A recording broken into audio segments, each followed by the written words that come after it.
Happy holidays, card collectors. It's Ken with Ken's Cardboard.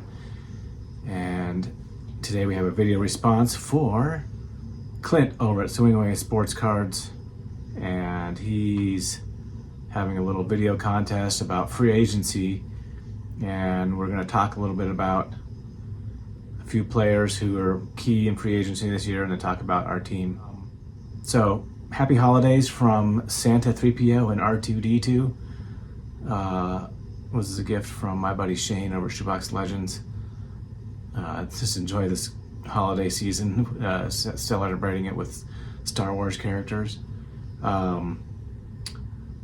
So let's talk a little bit about baseball, the off season, because we don't want to talk about hockey right now because my Avalanche have lost, I think, 3 games in a row now. So we'll see how that's going. After my last video, I said they were on a roll. Now they went west and lost 2 overtime games, and they're losing to the Kings right now. So let's talk about baseball instead. So Clint wants us to talk about 3, or at least two of the major free agents out there. First being Shohei Ohtani, and my thoughts on him are that he's probably going to stay on the West Coast. I think he likes staying a little bit closer to Japan instead of flying to the East Coast. I think the big thing is going to come down to what teams are going to allow him to pitch and hit in the future. I don't know how long the contract's going to be. I think it's going to be kind of like more like maybe a 5-year maybe at the most, because Ohtani's probably not sure that, how much longer he's going to be hitting and pitching. Maybe teams are kind of skeptical as well. So we'll see how that goes. I mean, a long-term contract like Bryce Harper got or Mike Trout got is not likely. I don't think more than 10 years. I think Ohtani is going to go into a mid-time contract, and he's going to get paid. That guy's going to get paid. Even as a hitter, he's good. So my thoughts that he's going to end up with the Los Angeles Dodgers, as Clint, you call them the Smurfs. Showtime will be happening in Hollywood instead of Anaheim. So that's my thoughts. I think second choice would be back to the Angels, because the Angels are familiar with his the way he plays, and they're comfortable with pitching and hitting for Ohtani. Next up, let's talk about Juan Soto. Well, the Padres, they went all in on trying to win the playoffs when they got Soto and Xander Bogaerts and Blake Snell and Josh Hader, and paid some of their other guys like Tatis Jr. I think they took out a mortgage for like $50 million or a loan to pay off some of those players. So I don't think they're going to be able to keep them all. I think Josh Hader's not going to be back. Obviously, Juan Soto not likely to be back. They have some good young players on their team that they can rely on. And, to me, overall, I think that the Padres didn't have that chemistry like they had a couple years before when they were Slam Diego. But I think that Juan Soto is a very underrated player, and he doesn't get enough credit for how he does. He's just not kind of that super flashy MVP season yet, like other people have had, like recently, like Ohtani or Judge or Mookie Betts. But I think he's only like 24 years old, and he's already putting up amazing numbers. Go look at his stats. My first thought, or actually my second thought, is that he might go to the Phillies to team up with his old teammate Bryce Harper. Now that Bryce Harper's moved to first base, maybe Juan Soto can play right field, but Soto is not the best fielder, so we'll see what on the Phillies' mind. But the first place I think that Soto's going to go is going to be to the New York Yankees. A left-handed hitter, the short porch out there, he'll crush bombs. They need a left-handed bat in their lineup. I don't know if Rizzo's going to stay there or not, but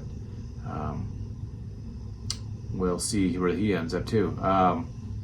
So my thoughts on Juan Soto are going to be with the Yankees. I think that's where he's going to end up. I also want to talk a little bit about Cody Bellinger. Cody is had a really great season last year. For a while, he was just hitting the ball all the time. I think he was batting over 400 for the month of August or something like that. He must have like completely gained his confidence, figured out his swing again. But I'm not a huge Bellinger fan, but you know, he does have the history of performing really well. I don't know what was going on in his head when he had those strikeouts. I think it all stemmed from that time he got hurt himself celebrating. I think it was during the World Series in 2020. Could never get back on track in 2021 and 2022. So don't screw off when you're celebrating. Don't do something stupid. Like people injure themselves, like jumping on home plate, you know, falling in the dugout, whatever it is, jumping on top of people. And like, you know, people are your career, man. You're like, don't do stupid things. Like, I guess they just don't have, like, you know, they're still in the moment, or you know, they're in the period where they're just their brains just fell out of their head or something like that. But Bellinger could go back to Clint, your Giants. He could go back to the West Coast, and he does have a history with Farhan Zahidi, your boy, the general manager, your favorite out there. So that's definitely a possibility. But most likely, I think that he's going to stay with the Cubs, and I think he's a good fit there. He worked well in Chicago. I think the fans like him. I don't know. Shout out to my buddy David or Steve. Are you Bellinger fans, or are you out on Bellinger? I don't know. For sure, I don't know. So, but that's what I think about Cody. There's a few other pitchers who are out there, like Blake Snell and Josh Hader I mentioned from the Padres. I don't know where they're going to end up, but we will see. Let's talk about my Rockies, or let's not talk about the Rockies. Last year was their worst season ever, a 59 and 103 record. The worst record they ever had in their history. It's okay, you know. They could admit they're rebuilding. They might actually get some good draft picks. Who knows? They have had some decent draft picks over the years. What they haven't been doing is they've been reluctant to trade their draft picks. So last year they did trade a draft pick to get one guy named Nolan Jones, who actually had a decent season for the Rockies. Does strike out a lot, but he can hit the ball a mile. Whoa, that guy crushes baseballs. So he seems like be a good fit in the outfield. Also, a kid named Brenton Doyle, who got the Gold Glove in center field. He's a good center fielder. I don't know how good of a hitter he's going to be, but speaking of hitters, we got this new kid, Ezekiel Tovar, rookie last year, started to get from the beginning of the season. He looks good. Some guy we don't really want to mention, Chris Bryant. I don't know if he's ever going to stay healthy, that guy. Unbelievable. I have no idea why the Rockies signed that guy. So hitting, you know, bringing back Charlie Blackmon for another year of Chuck Nasty. His contract was up last year, but they signed him to a 1-year contract. That's good. Get that leadership in the clubhouse, fan favorite. So awesome to bring back Chuck Nasty for another season. Maybe he can continue on a 1-year contract with the Rockies. I think he likes playing here, and finish out his career as a Rocky. That would be awesome. Oh man, prospects. They got some decent prospects coming up. A catcher named Drew Romo. Zach Veen was doing great until he hurt his wrist. So he had surgery on his wrist last year. So he was likely going to be up to the big leagues, but he didn't make it.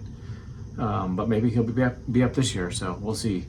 They traded away a bunch of players last year. Then during the trading period, like C.J. Cron and Mike Moustakas, a couple other veterans that they had on their team. So we'll see where they end up. They usually end up bringing in a couple veterans for the year.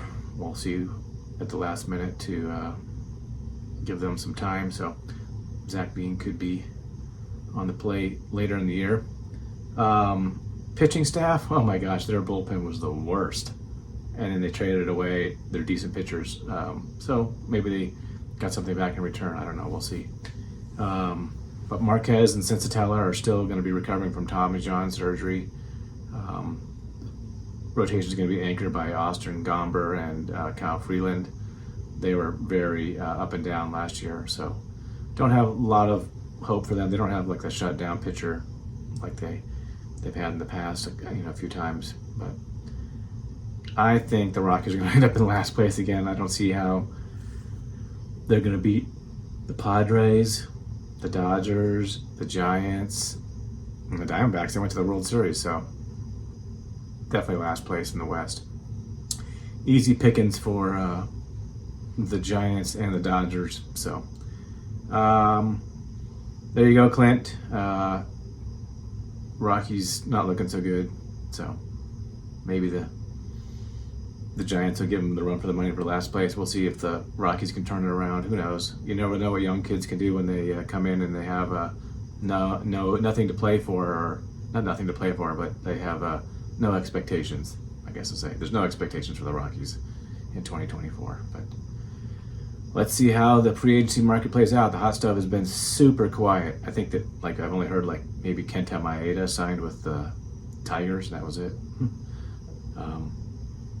All right, take care, everybody. Peace out. Happy holidays.